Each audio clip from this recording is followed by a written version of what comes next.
Di konten itu saya lihat kan disumpah di bawah Al-Quran, tapi saya menilai isinya kan tidak benar yang mulia.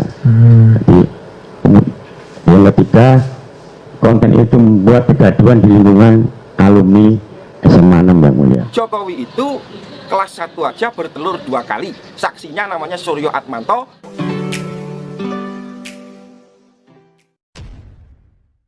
Assalamualaikum warahmatullahi wabarakatuh. Jumpa lagi dengan saya di channel Gagasan Progresif 79. Sahabat sebangsa dan setanah di mana saja Anda berada. Ketika Pak Mahmud Nurwindu hadir dalam persidangan dan memberikan keterangan di depan majelis hakim, di sini semakin terungkap semua apa yang pernah diberitakan oleh Bambang Trimulyono itu betul-betul bermuatan bohong. Bagaimana tidak? Apa yang pernah disampaikan oleh Bambang Trimulyono bahwa Pak Jokowi itu tidak pernah tamat, katanya dia tinggal kelas terus. Dia menyebutnya bertelur 2 kali. Bambang Tri dengan sangat lantang, dengan tegas menyatakan bahwa dia tidak pernah tamat, karena dia saja itu katanya bertelur, istilahnya dia bertelur. Ini sebenarnya videonya Bambang Trimulyono itu adalah yang hendak membantah keterangan Pak Mahmud Nurwindu ketika menyampaikan bahwa dia adalah temannya Pak Jokowi dari kelas 1 hingga kelas 3. Nah, ijazah SMA itu kenapa dipalsu, Pak? Ya karena dia memang nggak lulus SMA. Oh, kalau Pak Jokowi sendiri nggak pernah lulus? Nggak pernah lulus. Sampai kelas 3 aja? Bahkan kelas 1 terus, Pak. Karena nggak naik 2 kali. Oh, kelas 1 terus? Iya. Oh, nggak naik 2 kali? Iya. Itu dia kemudian tidak lulus SMA, kira-kira gitu? Iya. Jokowi itu kelas 1 aja bertelur 2 kali. Saksinya namanya Suryo Atmanto, posisinya sekarang komisaris utama PT Bukit Asam. Dia menyatakan Jokowi itu teman saya kelas 1 sebangku, tapi saya lulusnya 83. Jokowi kok ngaku lulus 80? Berarti Jokowi tidak naik kelas 2 kali. Nah, itulah pernyataan daripada Bambang Tri yang mengatakan betul-betul merendahkan Pak Jokowi. Tetapi kehadiran Pak Mahmud Nurwindu di persidangan ini betul-betul membuat Bambang Tri semakin tersudut. Untuk lebih jelasnya kita simak dulu bagaimana penyampaian Pak Mahmud Nurwindu ketika dimintai keterangan oleh majelis hakim yang mulia. Mari kita simak sama-sama. Di konten itu saya lihat kan disumpah di bawah Al-Quran, tapi saya menilai isinya kan tidak benar yang mulia. Jadi yang ketiga, konten itu membuat kegaduhan di lingkungan alumni SMA 6 yang mulia. Membuat keresahan juga karena yang kok saudara maksud keresahan di alumni SMA 6 berarti ada beberapa alumni yang merasa resah atau terganggu. Yang saudara bisa jelaskan keresahan itu meliputi ikatan alumni atau teman-teman yang sudah pernah lulus atau bagaimana? Jadi teman-teman alumni 80 itu akhirnya bersilang pendapat kapan kita bikin klarifikasi atau enggak. Jadi sempat ada seperti itu. Ikatan alumni 80 sempat bikin kapan kita bikin klarifikasi. Jadi dibuat nggak klarifikasi itu? Jadi yang mulia. Kapan itu dibuat klarifikasi? Ya sebentar. Kapan itu dilakukan klarifikasi? Di Oktober 2022. Klarifikasinya dalam bentuk bagaimana? Mengundang wartawan atau membuat laporan ke polisi atau bagaimana? Wartawan yang mulia. Mengundang wartawan. Di tempat SMA 6 yang bertempat di SMA 6. Waktu itu ada kepala sekolahnya ikut? Kepala sekolah yang Pak siapa? Pak Agung. Pak Munarso. Pak Munarso, ikut ya waktu itu. Waktu itu hadir wartawan mana saja? Ada wartawan TV nasional juga ada. Ada ya. Intinya apa? Inti klarifikasinya apa waktu itu? Intinya klarifikasi bahwa Jokowi memang dulu sekolah di SMA Negeri 6, kemudian ditunjukkan betul ada buku induknya dengan nomor induk 60229 terdaftar di buku induk sesuai dengan nomor ijazahnya.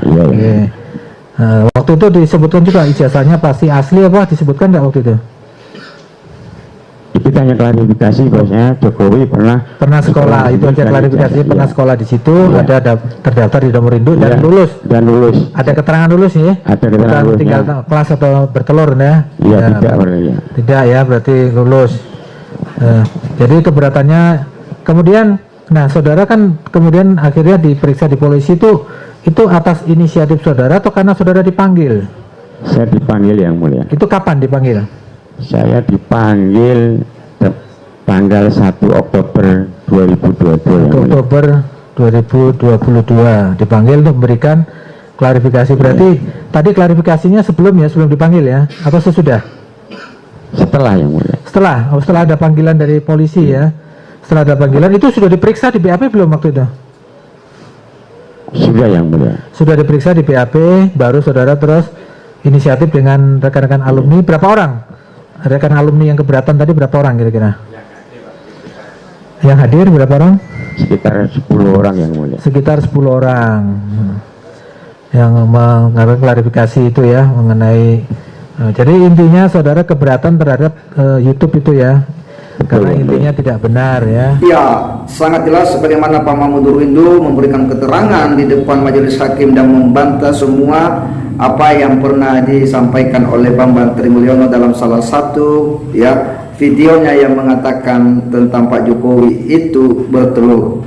Disinilah nampak bahwa Bambang Tri memang mengada-ada. Demikian pula Pak Mahmud Nurwindo ya menyampaikan bahwa sebenarnya ya YouTube ya terkait dengan ya mubahalah itu memang membuat para alumni ini kemudian resah dan akhirnya mereka saling komunikasi hingga pada satu kesempatan ya para alumni juga itu membuat klarifikasi bersama ya kepala sekolah di sekolah ya di mana Pak Jokowi pernah mengenyam pendidikan. Dan ini semua adalah sebuah sikap dari para alumni untuk kemudian membantah apa yang disampaikan oleh Bambang Trimulyono, dan ini kembali ditugaskan oleh Pak Mahmud Nurwindo di hadapan majelis hakim ya. Dengan sangat tegas Pak Mahmud Nurwindo menyampaikan itu semua ya, bahwa kita di alumni ya 80-an itu juga resah dengan adanya video-video yang itu tidak benar ya. Bahkan Pak Mahmud dengan tegas bahwa sama-sama dengan Pak Jokowi sekolah kelas 1, kelas 2 hingga tamat ya. Semua disampaikan dengan sangat lugas, dan di sini nampaklah bahwa Bambang Tri memang bicaranya itu ngawur ya. Bicaranya tidak dipikir ya, seenaknya saja membuat pernyataan yang betul-betul merendahkan Pak Jokowi. Masih ingat betul kita bagaimana dia menyebut Pak Jokowi itu bertelur. Ini adalah sebuah pernyataan yang betul-betul sangat-sangat merendahkan seorang ya kepala negara, seorang presiden, disebut dengan perkataan-perkataan yang merendahkan ketika waktu sekolah. Tetapi kemudian semuanya menjadi terang. Pak Mahmud Nurwindo dengan tegas, dengan lantang di hadapan majelis hakim, disaksikan oleh Bambang Trimulyono, disaksikan oleh para pengacara. Dia menyatakan dengan tegas Pak Jokowi tidak pernah tinggal kelas, dia bahkan nilainya itu ya di atas daripada nilai Pak Mahmud Nurwindo. Maka nampaklah semua bahwa memang ya Bambang Tri yang mengada-ada. Kita berharap bahwa ini semua menjadi fakta persidangan yang akan membangun keyakinan hakim dalam memutus perkara ini, dan kita berharap bahwa siapapun yang bersalah ini harus dihukum agar tidak menjadi presiden buruk bagi sejarah perjalanan bangsa kita ke depan. Saya kira demikian. Wassalamualaikum warahmatullahi wabarakatuh.